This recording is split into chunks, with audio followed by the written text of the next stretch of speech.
Thank you for attending the conference and especially for attending this session. We're really excited to share what we've done so far with Gundi. And here we go. So first of all, you're all obviously aware that lots of data has to move around to get in and out of EarthRanger, and primarily that's what Gundi is for. I lost my speaker notes, so now I'm just gonna have to wing it. Essentially, Gundi is a software platform we're building. It's in progress, but we've made a lot of progress on it so far. It's a platform, and it's meant to be an open source platform built by and for the conservation technology community. It's essentially meant to be a single system to run to provide data integration for many systems. So think of one system running for many EarthRanger systems as well as many Smart Connect systems. We're ambitious. We want to support all the devices that are currently integrated with EarthRanger and Smart, and more to come. We've migrated many of those integrations that are already existing in EarthRanger over to over to Gundi already. And we've got a nice long list that I'm sure some of you are aware of that we have to chip away at. And in addition to just simply moving data through Gundi, the Gundi platform, into EarthRanger, we also aspire to be an integration point where not only can you move data from point A to point B, but you can also hook in external analyzers and things like that for the purpose of enriching the data for pushing reports and things like that into EarthRanger and Smart. This is our mission, so I'll read it with you in paraphrasing, but essentially we want to provide a system that provides access to all the conservation data you need, no matter what system you need it in. And we want to also make sure you don't have to do the coding or all the busy, ugly work about that comes with integrating data. So we want to do all that hard work for you and make integrating data from devices and other sensors as simple as possible to get it where you need it to go. Some of you are obviously aware of what Gundi means, and I wanted to explain why we chose the name. So if you look it up in the dictionary, it's a Swahili word for a small rodent that lives in North or East Africa. I haven't met one personally, but I've heard this through the dictionary. It's also a word for glue, which make it obvious why we chose that as the name for this platform. We like to just say it's got a new definition as an integration platform built to bring sensor data to EarthRanger and other conservation platforms.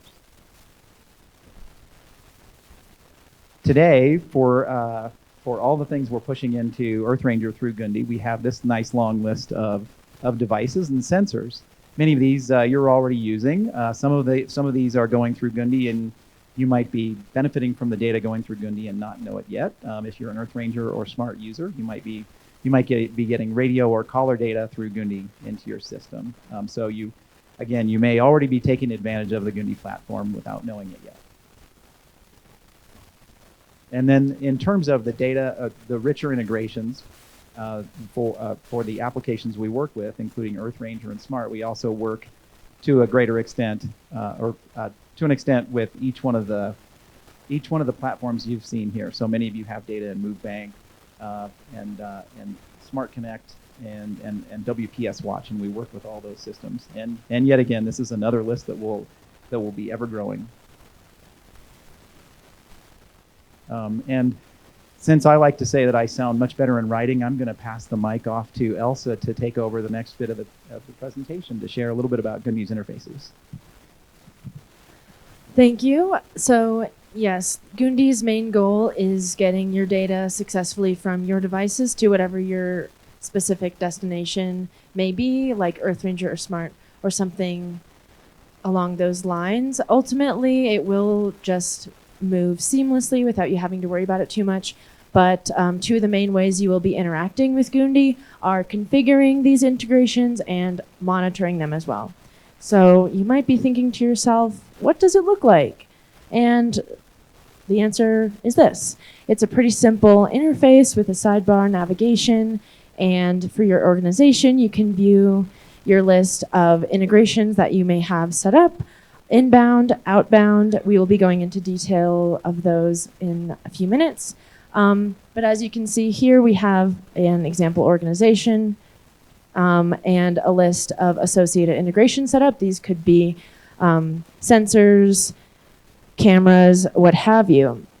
And keep in mind that for now, to get set up with Gundi, you will need the support of a Gundi admin or an EarthRanger employee. So keep that in mind as we move forward, but we'll get a little bit into that in a few minutes.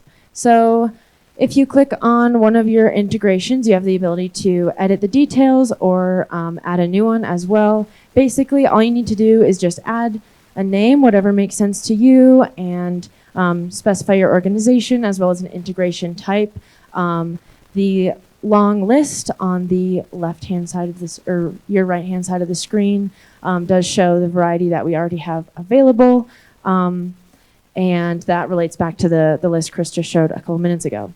And once you have all that configuration entered in, it's truly that simple. You just have to click save and away you go. And as I'm sure you've noticed, it is a pretty simple interface as of right now, but usability improvements is one of our biggest priorities.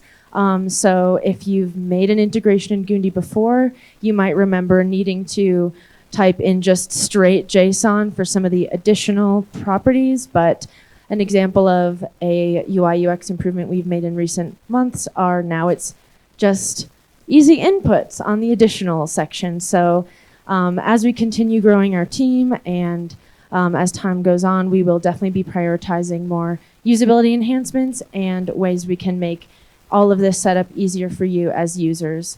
But like I mentioned before, as of right now, you will be working with a Gundi or EarthRanger support person to get your organization set up and connected. So don't worry about that at the moment. And next, James will be giving you some examples of Gundi in action. Thanks. Yeah, so I'm going to talk a little bit about some of the different ways that data flows into Gundi. And I just want to drive home the point that this is something that gets developed for the first time whenever you're introducing a new integration. And once it's created, everyone else can leverage it and doesn't have to go through this again.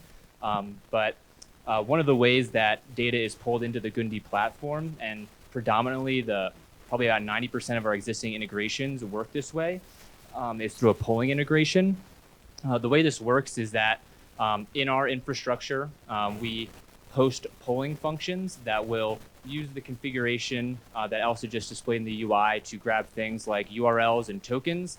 And on a periodic interval, we'll pull from the vendor's data source and ask it for new observations, and then write some custom code to transform what the vendor gives us into something that is standardized and can be posted to Gundi's API to be processed and routed to the destinations that you've mapped in the configurations. So just want to drive home the point here too, so that we support the infrastructure, the security. We've developed an SDK to more easily interact with our APIs to get those configurations. We also manage the polling intervals and scheduling, as well as things like throttling and back-off policies, so that we're not, hitting these vendor APIs and locking us out. So one example of that is AWT, which a lot of you might be familiar with. And so in this example, we're periodically pulling position data for tracking devices, transforming that into a standard position object, posting it to our API, and then it seamlessly shows up in EarthRanger if you've mapped that as your outbound destination. Another example with geo events in this case is Global Forest Watch. So we're pulling the Global Forest Watch data, again, doing some transformations of that to post to our API, and those will show up as reports in your EarthRanger instance. In some cases, there are some vendors have webhooks that can, as new data is actually detected on their devices, can immediately push that to our platform. And what's nice about that is if you have any time-sensitive data, you don't have to wait for our 5, 10, or 15-minute polling interval to get that data into your destination system. However, if we get that data, we need to know what to do with it so that we can route it appropriately to those destinations. And so in order to get that into the standardized format, when that data is pushed to us, we have to write some small transform functions to turn it into that standard observation and push it along in the system.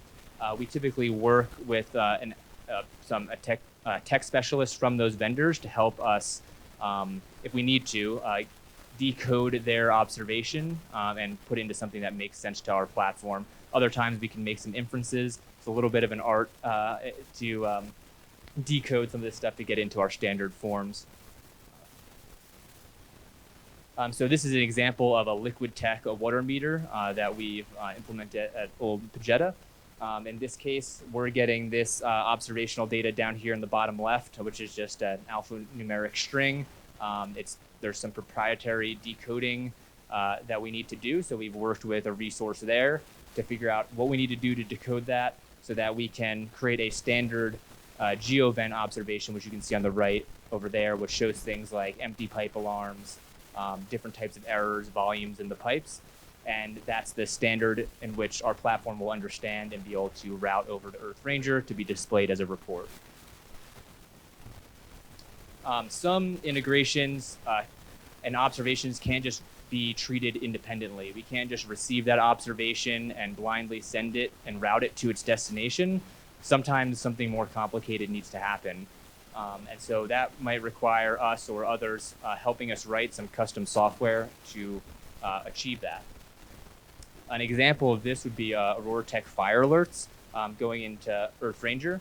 And I think Chris is going to talk a little bit more about this. Oh, sure. Yeah, thanks, James. Yeah, I just wanted to jump in and describe this. As James mentioned, we're kind of enumerating the various types of integrations we deal with and support, and some are more or less complicated. And in this case, we're having to write some custom logic it's kind of a bespoke system just for the Aurora Tech fire alerts. And by the way, I'm sharing this image. Willem at NIASA WCS was nice enough to let me share this because it does illustrate a couple of really important things. It illustrates the new polygon feature in EarthRanger, which I think is really cool.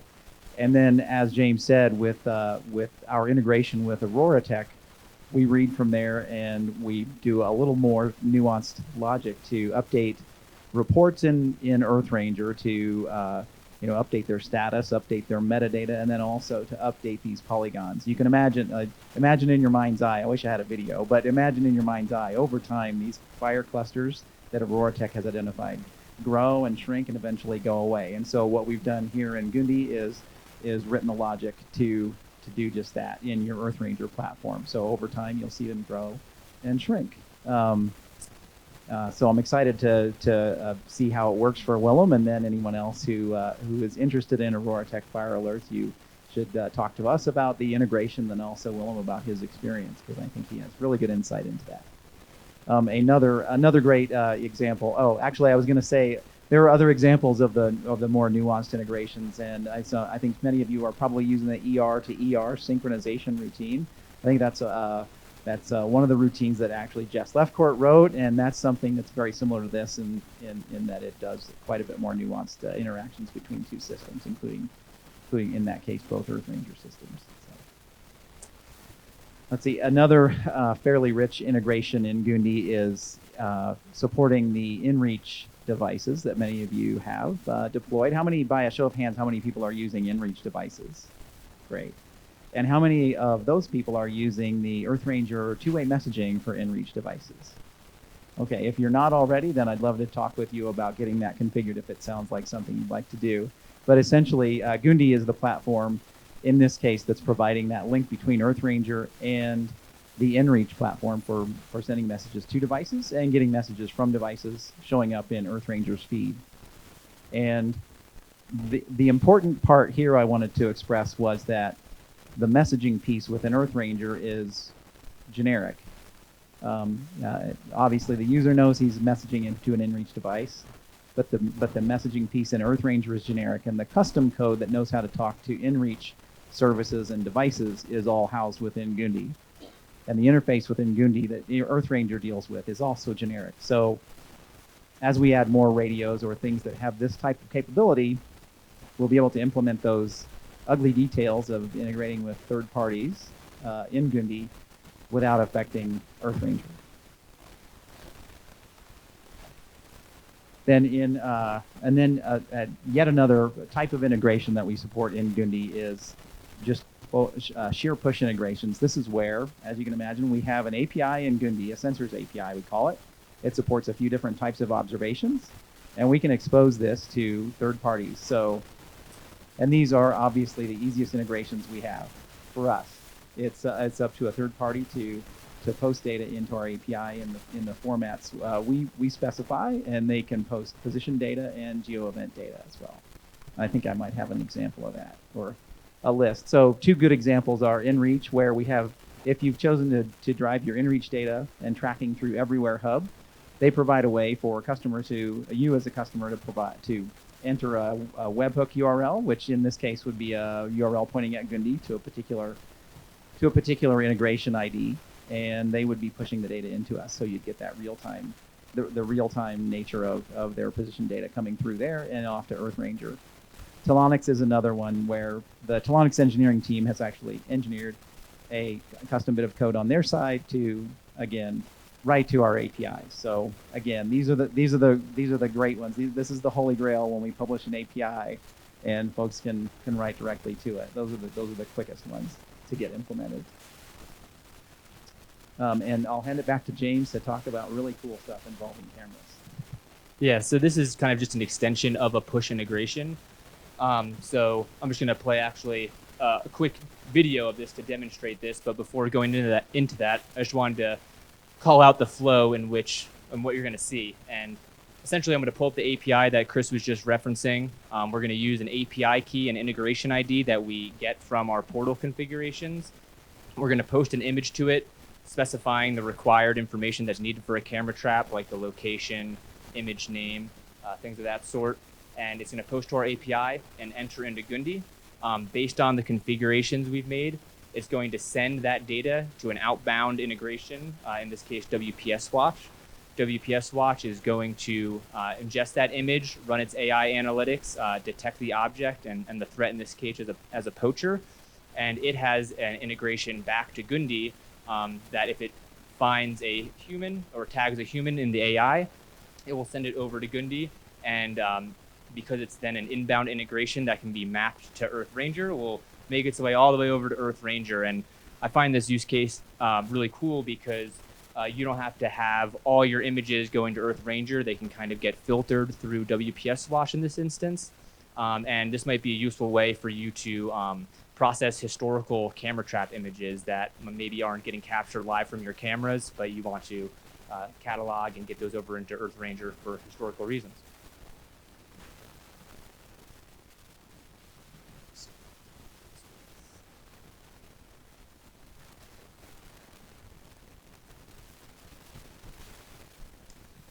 So here I am in our API, our API spec. I'm choosing a file, putting in all that required information. You'll see you'll get a 200 response from our API. That's the sensors API. Switching my tab over to our QA instance of WPS Watch over here. Just quickly refreshing the screen. The image was received a few seconds ago. The AI already ran its analytics on it, detected the human, and it's already, based on an alert that's configured, routed that to Gundi, and now I'm over on the EarthRanger side, just refreshing here in our dev instance to show that a camera trap report was just detected. And then you can open up this image and see here's the poacher. And that whole process happened live. That all happened within the span of that video. So it's really cool to see how near real time all that can operate and go through our system. So.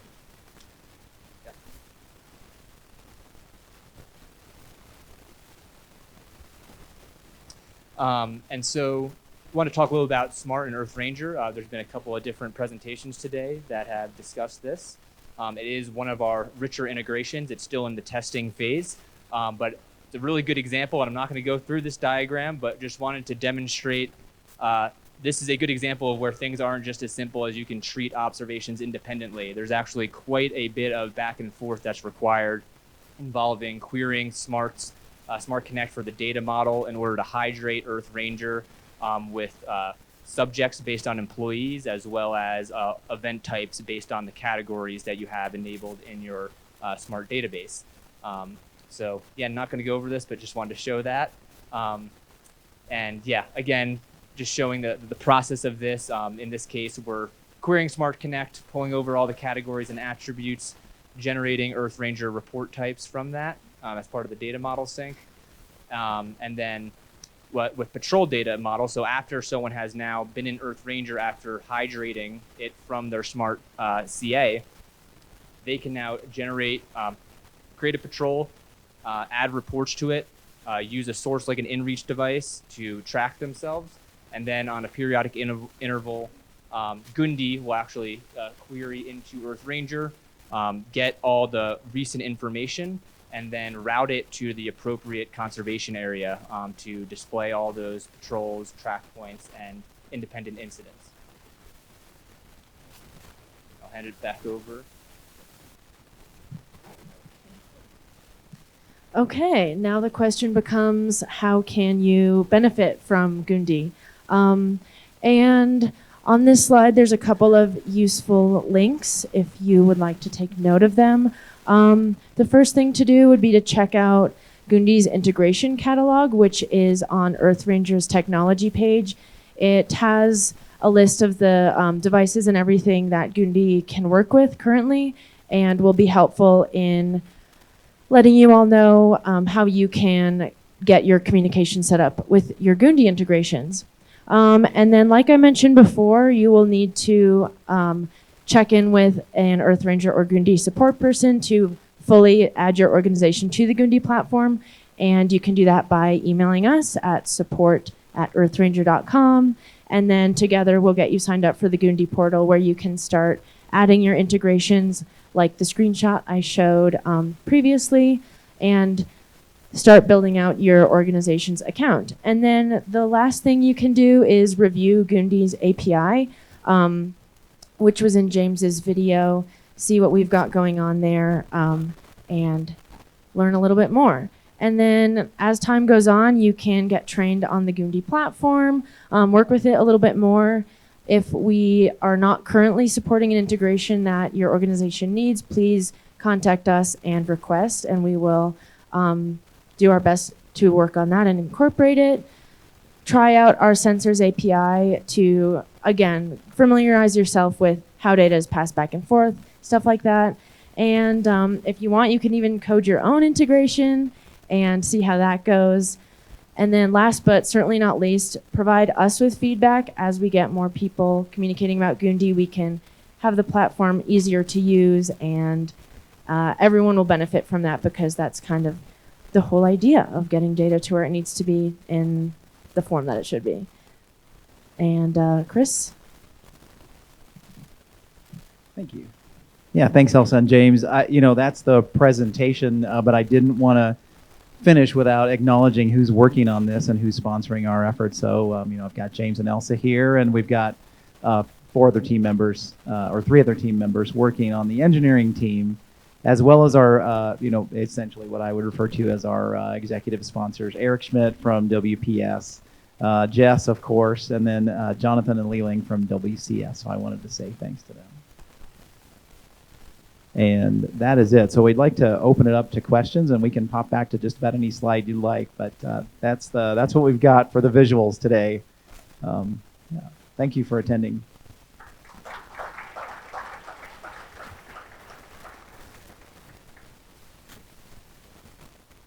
Any questions or comments or feedback, good or bad? Oh, yes, sir.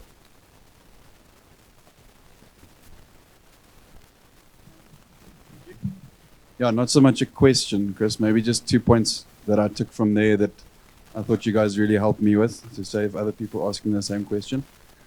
The first one was last year, this time, when we just done the inReach integration. What was one of the complications was that there was no permissions level set to any of the inReaches. So it made it complicated if you had 20 devices all working on different permission levels. The messages came through the whole EarthRanger instance. So that has since been changed. So if you don't have permission to view that device, you can't see the messages either, which I think was very handy. And then I think the second thing with regards to the WPS dashboard, so for example, we don't have GSM connectivity. So I know you guys, we're busy setting it up, but maybe you could explain better how you are using our, let's say for example, using our CCTV footage to also work through the WPS dashboard. Because I'm sure there might be a few people here that are using CCTV that could also benefit from that. Okay, I know just the guy. Cool. We'll call on Audible on this one. With regard to integrating with CCTV or other RTSP streaming systems, it varies quite a lot vendor to vendor. But traditionally, what we're doing is leveraging any alerts that are built into the camera itself. Oftentimes, those are motion-based. It could be other things, and establishing a fairly standard connection between the camera or the network video recorder itself and WPS Watch through an alerting protocol with an email attachment. Failing that, if the cameras are non-standards based, we have a way of essentially tapping into the real-time streaming protocol. That's basically the raw feed in digital form from the camera itself, setting up an external watch software that can do those motion alerts and send the email integrations direct into WPS Watch, which then flow onward through Gundi, as you've seen here. So if anyone's using cameras that are real-time video and you'd like to incorporate it into EarthRanger, please feel free to contact us, and we'd be happy to get it hooked up for you. And I'm from WPS. Thank you for the reminder. Thanks, Eric, and thanks, Willem, for the question. That's great. I'll give you your $20 later. Okay, we've got some back in the corner there. With the Aurora Tech fire alerts, I love the Polygon stuff. Could you also use that with other fire alerts like firms or like GWF, or is that just specifically with Aurora Tech? At the moment, the only thing we're pushing in with the polygons is Aurora Tech, but you're right. It's a new feature in EarthRanger, and we're going to be taking advantage of it as much as possible. With the firm's data, that's usually point data. If we felt there was a possibility to take that point data and create our own clusters and polygons to produce that's conceivable. Getting the data directly from them, it's point data, so it's something we should follow up on. And then Global Forest Watch as well. We typically get point data from those as well. Although the tree loss alerts sometimes have polygon information. So again, perhaps that's something that's coming soon. Yeah. Okay, so that's something you'd have to code into Gundi to then change that from point data to polygon data. That's right. Okay. That's right. Yeah. Thanks for the question. Quick question. Now, given that Gundi, you have now released Gundi as, you have a release for Gundi. Does it mean now that the integrations we have existing within our AR deployments, should they now be moved to Gundi? And how does that process look like? So if I have, for example, an existing InReach configuration within site X, should I now reconfigure that configuration to now sit in Gundi? And how will I go about doing that? That's a great question. It's one that's the one that we've done before, where we do have folks who have been using InReach devices integrated directly with EarthRanger, and through that you have great tracking capabilities. But if you do want to take advantage of the more real-time tracking of InReach devices as well as the messaging piece, we can port that integration over to Gundi. So the coding's already been done. It's a matter of configuration. And admittedly, our interface is not very user-friendly now. So what I like to say is, right now you can do all these things with our help and the help of the ER support team and those of us up here. In the future, you'll be able to do it by yourself with the self-service features that we're adding that Elsa was hinting at earlier. For now, what we need to do is, for your specific case, for that and any other integrations that you want to port over to Gundi, we can do that as a support ticket. So I'd love to follow up with you after this and get your contact info so we can get that moving. Does that answer your question?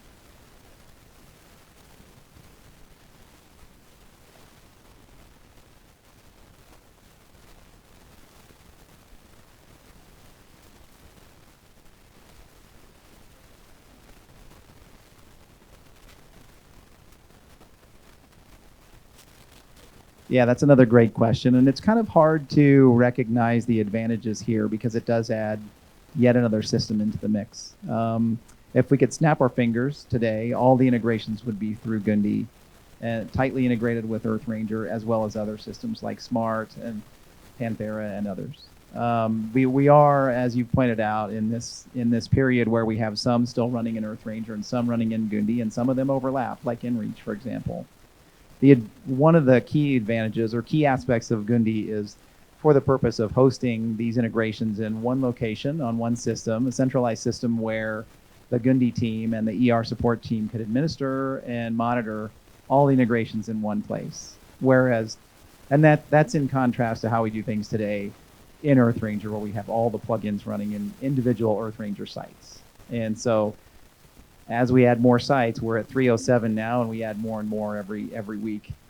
It becomes more and more cumbersome to monitor and administer all those integrations. So that's at the administration level. That's the key advantage here, as well as the notion that as we add new integrations to support the ER and smart communities, we'll be implementing those in Gundi. And so you'll be getting the new, kind of the latest, greatest features to existing integrations, as well as new integrations for new data sources. InReach messaging is a great example of that. So we've added the kind of a generic messaging a messaging integration between EarthRanger and Gundi, so we can do two-way messaging there. Currently supports InReach devices only, but in the future it will support other devices that similarly support messaging. Is that good? We can also follow up and talk about specific needs, because I know you're thinking about all the complexities of administration, and I want to make sure we address those as we move forward. And likewise, this goes for everyone in the room and everyone at the conference. This is obviously work in progress. So a lot of it's under construction, and we're going to be working on adding new integrations as well as core features over the next several months. And so feedback is definitely welcome, and good and bad, and also integration requests and requests for core features. So please let us know what you think. Right here in the middle. Thank you. Yeah, I was curious if are you planning on opening up the outbound side to other applications, or the intermediate, so the camera, for example, if you want to build in our own detection system, what are options there?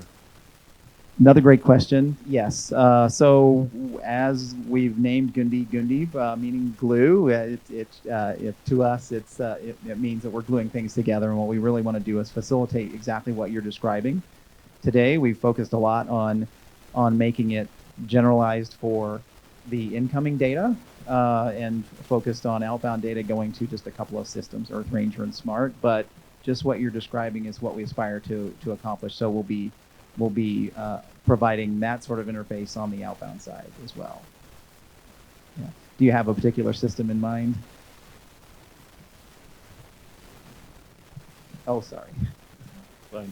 No, I mean, we're just thinking like just working with different cellular cameras, for example, just pulling from different systems. I mean, that could be automated and then go into our system where we do the AI, as a simple example. But there's a lot more for real-time analysis of color data, and then generating reports that haven't been implemented with the insurance company. Oh, that's terrific. Yeah, that's exactly what our intent is. We, whatever folks need for getting data from point A to point B, we want to do as much as we can to help get it there. So your system sounds like a great candidate.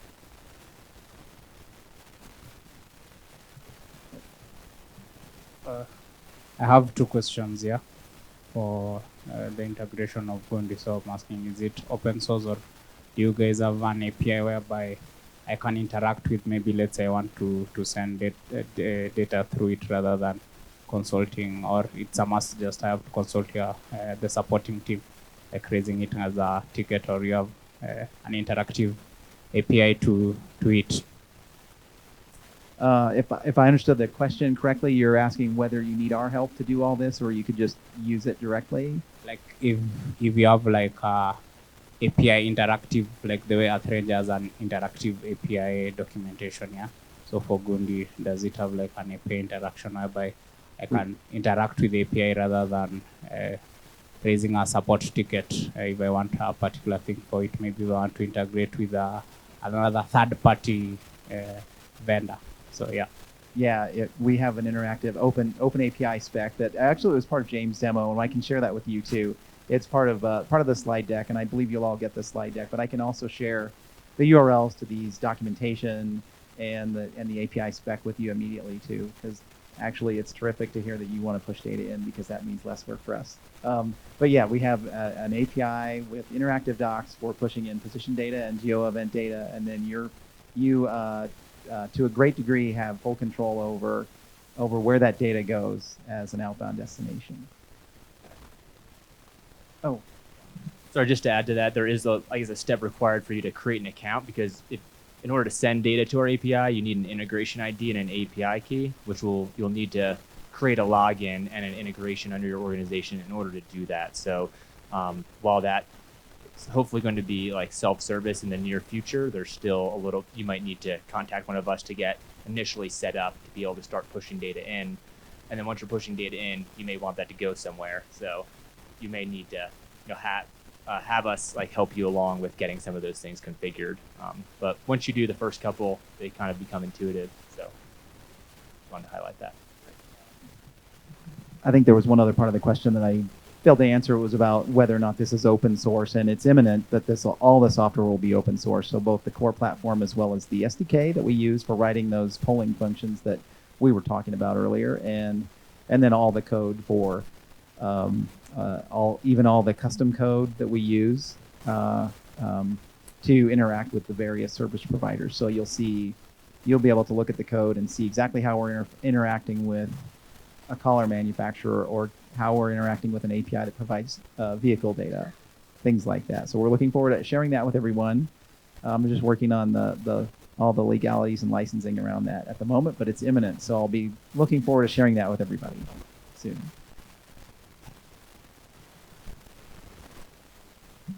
Hi. On our conservancy, we actually have that system where detections come through from our corridor cameras with our CCTV cameras.